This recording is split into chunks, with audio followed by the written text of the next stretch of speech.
Well, can I kick it off on INF? Yeah. Most of the conversation is, the Russians violated the treaty and therefore we withdrew.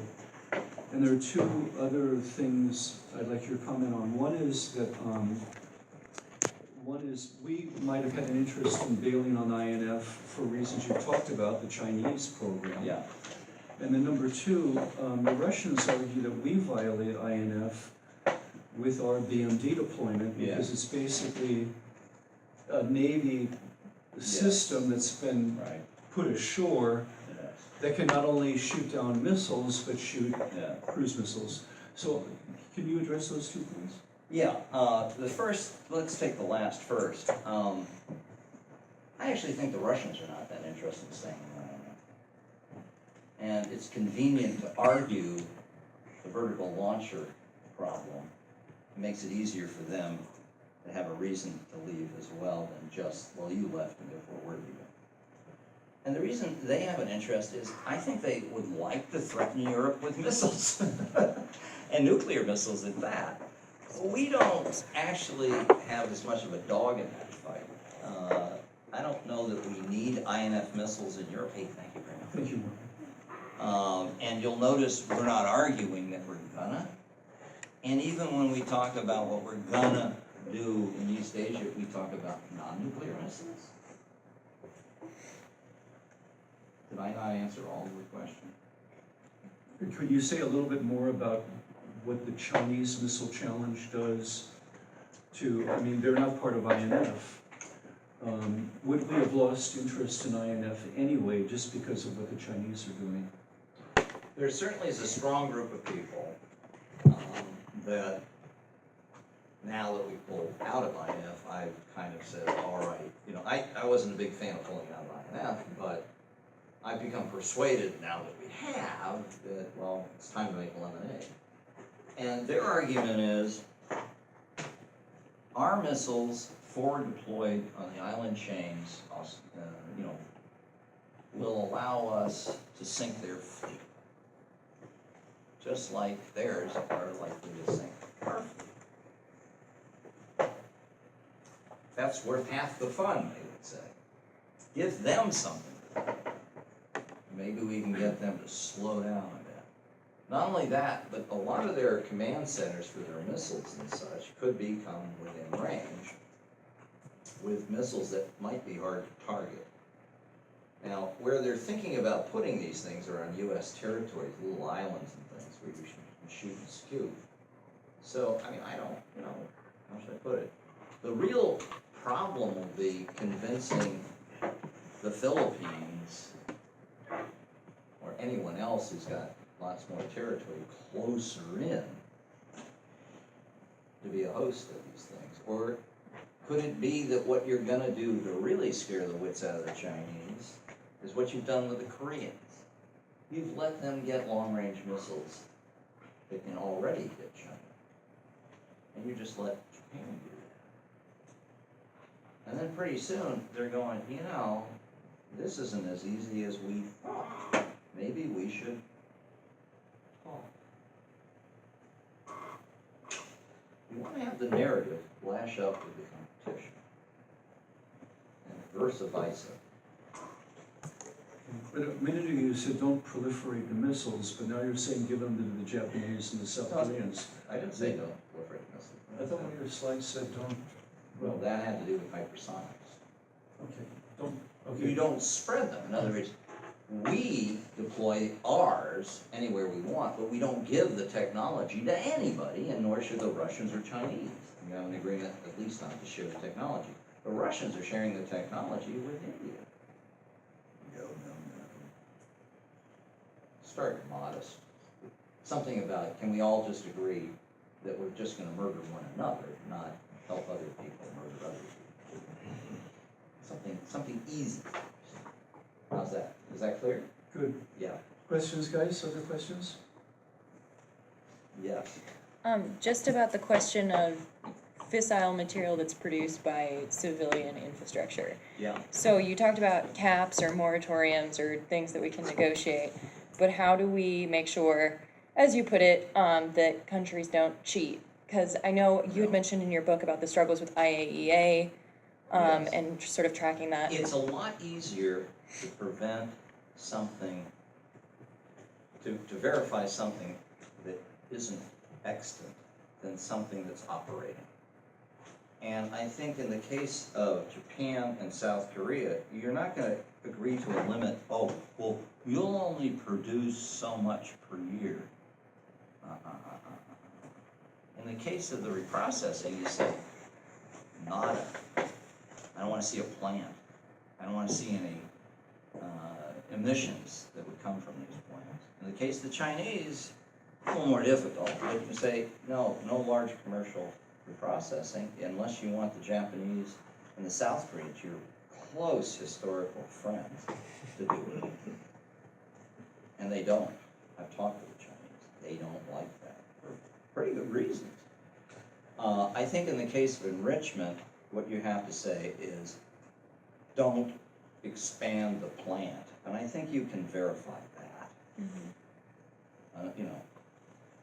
But, you know, in the end, there's always something you can do to cheat. But those things are a lot easier to verify than, let's say, the Iran deal, where you have a plant operating and go, well, we don't want you to produce X amount. And they say, well, fine. And then one day they wake up and go, yeah, I like X amount. And then they produce X amount, and you go, well, wait a minute, you produced X amount. I said, well, it's too late now. So you want to come up with limits that don't work that way.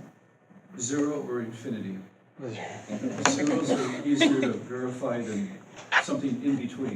By the way, the Atchison Lilienthal report was pretty good on that. I mean, there are a lot of things about that report that are kind of squirrely, but it's fascinating to read because there's a lot in that report that's really spot on. Correct. Go ahead. Caesar? Do you think there's any utility to no first use policies? No. No? No, I think that's, Because I know China and India are no first use countries. yes, well, good on them. And you want to pay attention when they finally admit that they're not doing it. And they are kind of saying that sometimes by unofficial people. I think there's a pretty good discussion. Did I have it in here? No.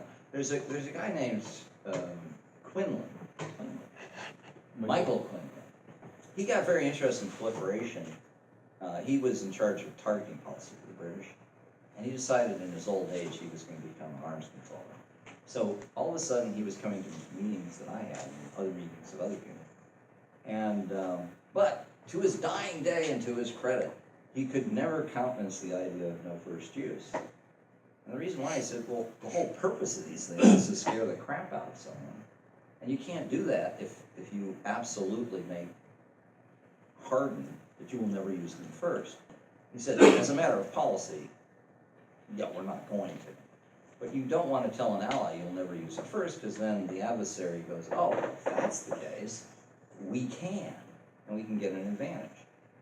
Now, as a practical matter, I really don't think we're going to use them first.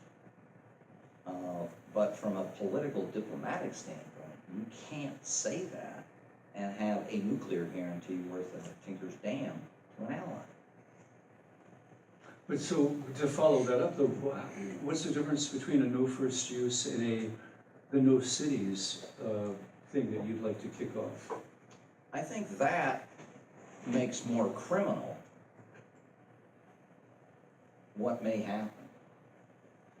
Kind of, you know, people who want to be great have monstrous visions of being remembered. I don't. But they do. They write their own histories, Churchill, Stalin. So I think if you can strengthen that particular norm, it may actually result in something operational that you can see on the ground. Whereas the no first use, I don't think does. I mean, it's totally invisible. But it's a good question, because it's a gradation kind of answer I gave. I don't know, I like my idea better, that's why. Shades of gray. Josh? Yes. How come it seems, in the last couple decades that countries are now moving towards being able to have that breakthrough ability and produce weapons, but not actually have weapons where like in the past, like India has worked towards actually having a weapon instead of the ability to break out? Like why is there that new difference? Does that make sense? Well, I think they watched the Cold War between the Soviet bloc and America, and they said, well, that's kind of dopey. Let's see how long we can hold off before we have to do that. Also, the Chinese are pretty cagey. I mean, they understand that there are lots of ways to intimidate short of bleeding. You have all read that famous paragraph in Sun Tzu, right? No? Yes, maybe, Professor? Which art?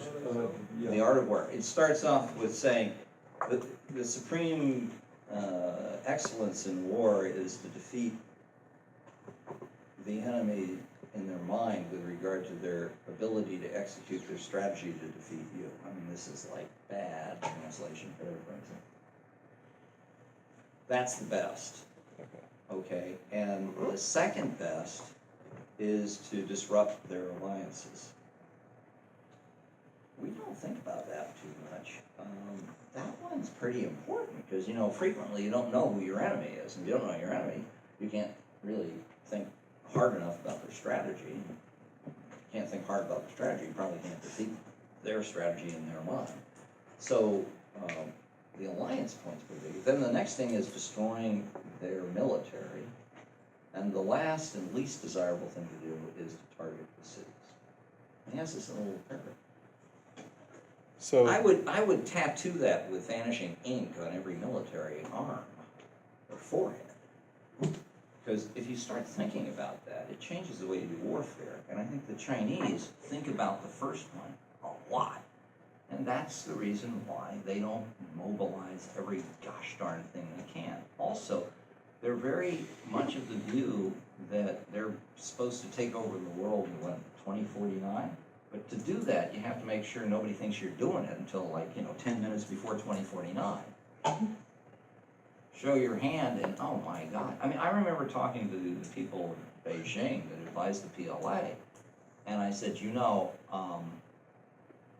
folks actually think that the United States will never be strong again. I said, you might be right. So far, I'd have to say it looks pretty much like you're in a winning position. But you never know. We voted for this guy, Ronald Reagan, and all sorts of crap happened. Now, by the way, I didn't know Trump was going to run, and I don't know that he knows what he's doing. But I can tell you one thing. He's got the Chinese thinking about what we're doing, much more than the previous president. So, they have to be careful not to overplay their hand to produce a reaction. So do we. So does everybody. And I think nuclear weapons may be part of the reason why. But more generally, how many of you have studied or read any recent histories? Max Hastings comes to mind, of the Second World War. Write that down, Max Hastings, journalist. My favorite is Vengeance. It describes the Japanese war of the last 2 years. By the time you get finished reading that, you probably won't look at a lot of people the same way you used to. There were some horrific things done that we don't remember. And more generally, if you go to the Western Front, the headline reads, "The lights almost went out." People don't remember how close things got to turning off the lights in every major city, either by bombing them, terrorizing them, murdering people, burning books, burning people.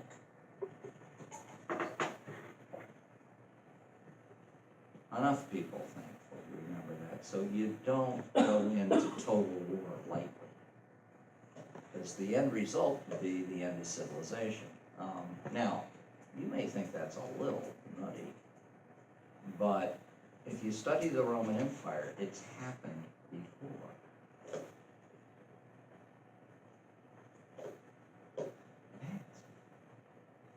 Mad Max is not fiction, it's just science.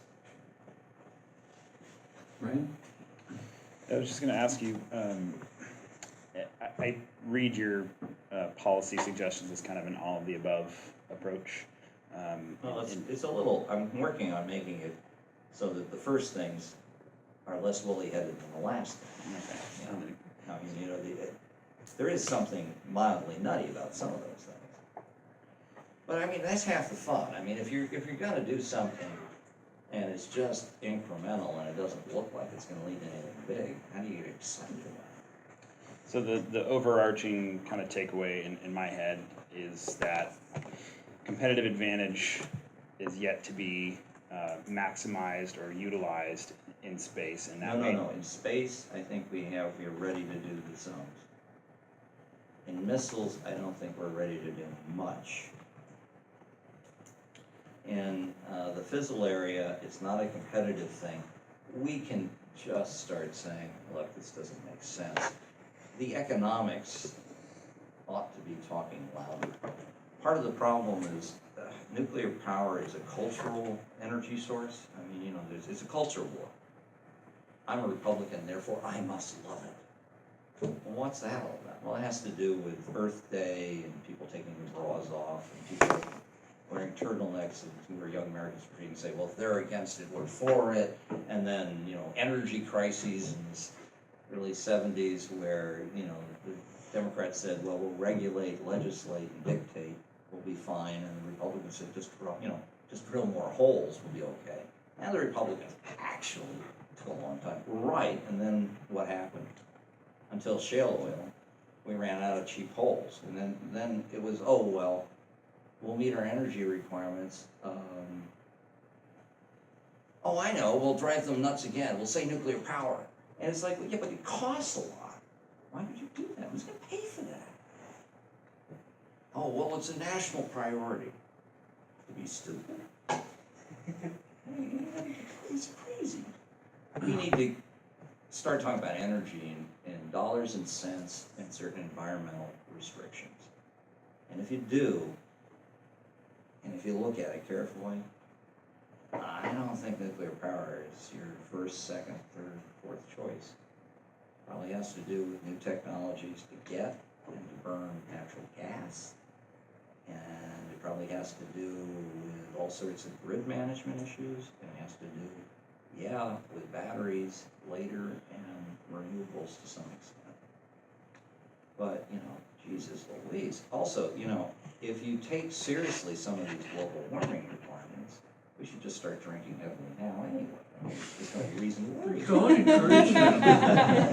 I mean, you know, where's the sense of humor? I mean, maybe you buy real estate closer to the university, not so close to the beach. So Dallas pointed. I mean, you know, I realize the whole world should come to an end, but, you know, localized global warming is a worry too. What if one of these things goes off and people start targeting cities? You might not get to the global warming problem. So, you know, how do you cheer this? You know, you mentioned Michael Quinlan. There's some French guy who was asked about NATO. I can't remember who it was, but you know, has NATO been effective? And the response was, well, NATO has been effective in practice, but we still don't get it in theory. In theory, So, there you go. I want to thank Professor Wadley for sharing his theory class for a conversation about NATO, and I think you will be remembered. Who? You. Well, you. Because we're gonna follow you on I'm not Twitter. sure why. Yeah, well, there you go. That almost I think suggests for the maybe whole. for about 20 different reasons, but why don't we give Henry a round of appreciation?